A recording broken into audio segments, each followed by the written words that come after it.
अस्सलाम वालेकुम बच्चे, कैसे हैं सब लोग। होप सो सब ठीक होंगे। आज हम फर्स्ट ईयर के फिजिक्स चैप्टर 9 के एक्सरसाइज के शॉर्ट क्वेश्चंस करेंगे। तो सबसे पहला शॉर्ट क्वेश्चन है, कहते हैं under what condition two sources of light behave as a coherent sources. तो कोहेरेंट सोर्सेज के लिए दो कंडीशंस होनी चाहिए कि जो दो सोर्सेज हैं दोनों की वेवलेंथ सेम हो, मतलब मोनोक्रोमैटिक हो, और दूसरा है दोनों में कांस्टेंट फेज डिफरेंस हो, मतलब अगर स्टार्टिंग में 0 है तो बाद में भी 0 ही रहे, 90 है तो वो 90 रहे, फेज डिफरेंस चेंज ना हो रहा हो, मतलब एंगल डिफरेंस ना हो। अगर है तो वो कांस्टेंट रहे, वो चेंज ना हो। नेक्स्ट शॉर्ट क्वेश्चन है, कहते हैं what is the difference between interference fringes affected by separation. आपके पास जो इंटरफेरेंस फ्रिंजेस के दरमियान जो डिस्टेंस है वो किस तरह से अफेक्ट हो रहा होता है अगर आप स्लिट्स के दरमियान का डिस्टेंस चेंज कर दो। ये हमारे पास जो फॉर्मूला होता है, ये हमारे पास होता है जो फ्रिंजेस के दरमियान का डिस्टेंस होता है वो इक्वल होता है लैम्डा एल बाय डी। ये डी होता है बेसिकली डिस्टेंस बिटवीन स्लिट्स। अगर ये मैं स्लिट्स के दरमियान का डिस्टेंस बढ़ा दूं तो जो फ्रिंजेस के दरमियान का डिस्टेंस है वो बहुत कम हो जाएगा, इतना कम हो जाएगा कि आप पता ही नहीं कर पाओगे कि ब्राइट कहाँ से स्टार्ट हो रही है, कहाँ एंड हो रही है, और डार्क कहाँ से स्टार्ट हो रही है, कहाँ पे एंड हो रही है। ठीक है, तो वो हमारे पास डिस्टेंस बहुत ज़्यादा कम हो जाएगा अगर आप स्लिट के दरमियान का डिस्टेंस बढ़ा दो। कहते हैं अगर आप डिस्टेंस इतना ज़्यादा बढ़ा दो कि ब्राइट और डार्क इतनी ज़्यादा क्लोज हो जाएंगे कि आप डिस्टिंग्विश ही नहीं कर पाओगे। नेक्स्ट शॉर्ट क्वेश्चन है, कहते हैं विजिबल लाइट इंटरफेरेंस फ्रिंजेस देती है, एक्सप्लेन। कहते हैं हाँ जी, विजिबल लाइट इंटरफेरेंस फ्रिंजेस देती है। विजिबल लाइट हमें पता है 7 कलर्स का मिक्सचर होती है। कहते हैं हमें पता है 7 कलर का मिक्सचर होती है, तो हर कलर की अपनी एक इंटरफेरेंस फ्रिंज होती है, सारे ओवरलैप करके ना आपको डिफ्यूज से मिक्स कलर नजर आ रहे होते हैं। आप लोगों ने अगर कभी सोप का साबुन का बबल देखा हो ना, उसमें डिफरेंट कलर्स नजर आ रहे होते हैं। तो बेसिकली लाइट कलर, जब वाइट लाइट उसके ऊपर फॉल कर रही होती है वो उसकी इंटरफेरेंस की वजह से डिफरेंट कलर्स नजर आ रहे होते हैं जो आपस में सारे मिक्स हुए होते हैं। कहते हैं यंग डबल स्लिट एक्सपेरिमेंट है, अगर एक स्लिट को ब्लू लाइट से कवर कर दिया जाए दूसरी को रेड से, तो आपके पास कौन सा इंटरफेरेंस पैटर्न आएगा। कहते हैं इंटरफेरेंस पैटर्न आएगा ही नहीं, क्योंकि इंटरफेरेंस के लिए जरूरी है दोनों सोर्सेज क्या हो, मोनोक्रोमैटिक, मतलब एक ही कलर के हो, एक ही वेवलेंथ के हो। यहाँ पे तो एक आप ब्लू से कर रहे हो एक रेड से, इसलिए इंटरफेरेंस पॉसिबल नहीं है। नेक्स्ट शॉर्ट क्वेश्चन की तरफ चलते हैं। 1 second.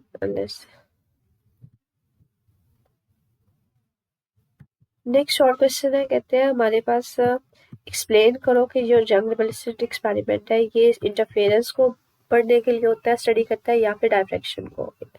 Young double slit experiment क्या था कि एक सोर्स से लाइट मिट हो रही है, आगे आपने उसके स्क्रीन रखी हुई है जिसमें दो स्लिट्स है, इनसे लाइट जब मिट होती है तो ये बेंडिंग हो रही होती है, और ये जब बेंड होके बाहर जा रही होती है तो यहाँ पे ये क्रस्ट ऑफ मिल रहे होते हैं, और यहाँ पे स्क्रीन के ऊपर आप इंटरफेरेंस पढ़ रहे होते हो।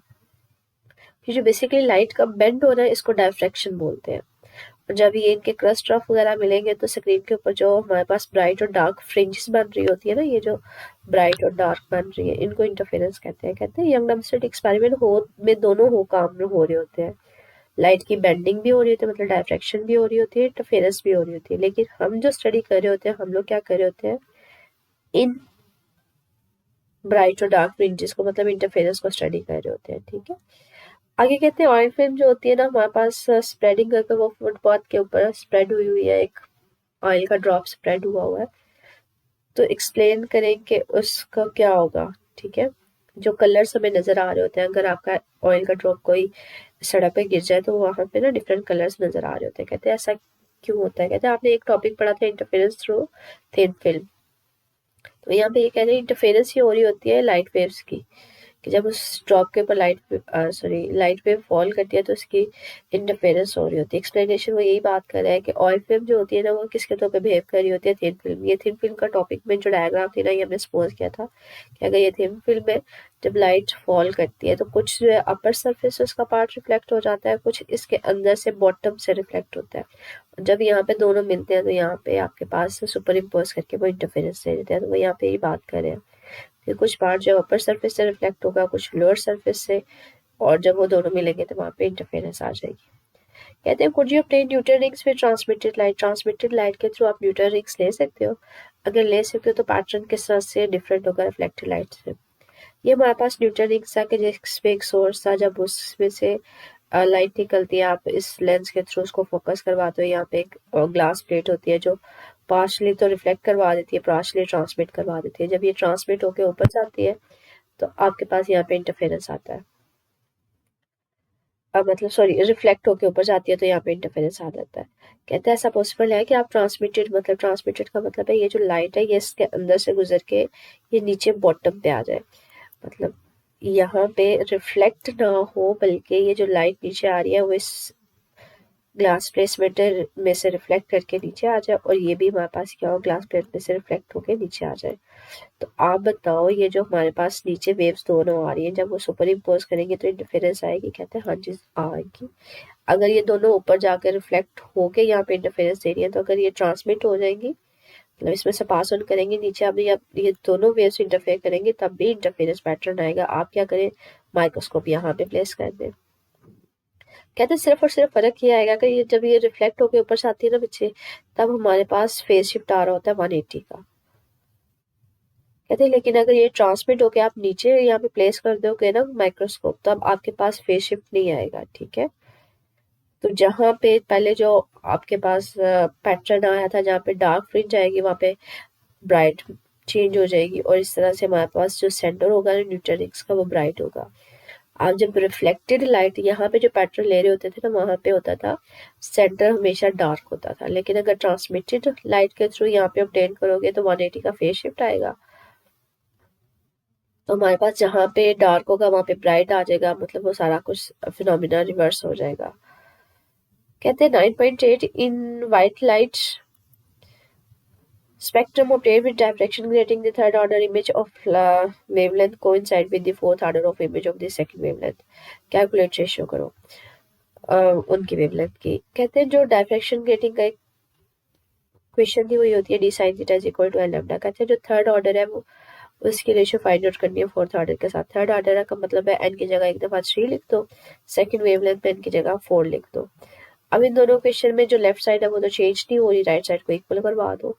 आपने वेवलेंथ की रेशियो निकाल लिया तो लैम्डा 1 इधर रहने थे, लैम्डा 2 इधर मल्टीप्लाई हो रहा है, इधर जाकर डिवाइड हो जाएगा। 3 को इधर ले आए तो ये रेशियो 4:3 आ जाएगी। नेक्स्ट शॉर्ट क्वेश्चन पे चलते हैं। कहते हैं हमारे पास how would you get to manage to get more order of spectra using the diffraction. क्या आप ज्यादा ऑर्डर ऑफ स्पेक्ट्रा कैसे ले सकते हो। तो पहले तो डायफ्रैक्शन ग्रेटिंग का ये फार्मूला होता है जिसमें जो एन होता है वो ऑर्डर ऑफ स्पेक्ट्रा होता है। N is equal to D sine theta और लैम्डा आ जाएगा। मुझे डी जो होता है वो हमारे पास स्लिट्स के दरमियान का डिस्टेंस होता है साइन थीटा, तो एंगल अगर 90 डिग्री कर दो तो साइन थीटा मैक्सिमम होगा 1 के इक्वल आ जाएगा। तो order of spectra basically light की वेवलेंथ के ऊपर डिपेंड कर रहा है। आप जितनी वेवलेंथ जो है वो कम लेंगे उतने ऑर्डर ऑफ स्पेक्ट्रा क्या हो सकते हैं, ज्यादा हो सकते हैं, बढ़ा सकते हो। कहते हैं why ordinary sorry polarise sunglasses are better than ordinary sunglasses. Polarise sunglasses क्यों फायदेमंद होते हैं। कहते हैं पोलराइज सन ग्लासेस होते हैं वो क्या करते हैं सिर्फ लाइट का स्मॉल पोर्शन गुजरने देते हैं, बाकी सारी सारी लाइट को ब्लॉक कर देते हैं। तो कहते हैं आपका ये जो चमक होती है ना जो बहुत ज्यादा इंटेंसिटी होती है लाइट की उसको कम कर देते हैं। और दूसरा ये जो हमारी आंखें होती है इनको ब्राइट जो हमारे पास रेज आ रही होती है सनलाइट से उनसे प्रोटेक्ट कर रही होती है। हार्मफुल जो हमारे पास रेडिएशन होती है उनको ब्लॉट आउट का मतलब फिल्टर आउट कर देती है, उनको नहीं पास आउट करने देती। तो ये कुछ इसके एडवांटेजेस है। कहते हैं how would you distinguish between unpolarised and polarised light. Polarised का मतलब होता है जो सिंगल डायरेक्शन में हो, अनपोलराइज्ड का मतलब होता है जो मल्टीपल डायरेक्शन में हो। कहते हैं अगर आप जो लाइट है वो इंसिडेंट करवाते हो पोलराइड के ऊपर तो और पोलराइड होता है मुझे एक हमारे पास यूजुअली कह लें कि डिवाइस होता है जिसके थ्रू आप ना अनपोलराइज लाइट को पोलराइज में कन्वर्ट करवाते हो। तो और पोलराइड को अगर आप रोटेट करवाते जाओ तो हमारे पास क्या होगा इस direction of the incident ray. तो ये दो सिचुएशंस हो सकती हैं। अगर तो जो लाइट है वो डिम होती होती बिल्कुल खत्म हो जाए तो हम कहते हैं कि वो कौन सी होगी, वो पोलराइड लाइट होगी। और अगर हमारे पास जो है वो जो लाइट है वो डिम हो लेकिन कम्प्लीटली ब्लॉक ना हो तो हम कहते हैं वो कौन सी लाइट है, वो अनपोलराइज लाइट है। मतलब ऑब्टेन जरूर हो रही है डिम होने के साथ साथ, लेकिन यहाँ पे प्लेन पोलराइज में क्या होता है कि वो हमारे पास बिल्कुल ख़त्म हो जाती है। अगर आप पोलराइड को रोटेट करवाते हो तो बिल्कुल वैनिश हो जाती है, ख़त्म हो जाती है। तो ये शॉर्ट क्वेश्चन है चैप्टर 9 के। इसमें स्टिल कुछ पूछना हो तो मुझे मेरे से पूछ लीजिएगा। ओके, अल्लाह हाफिज़।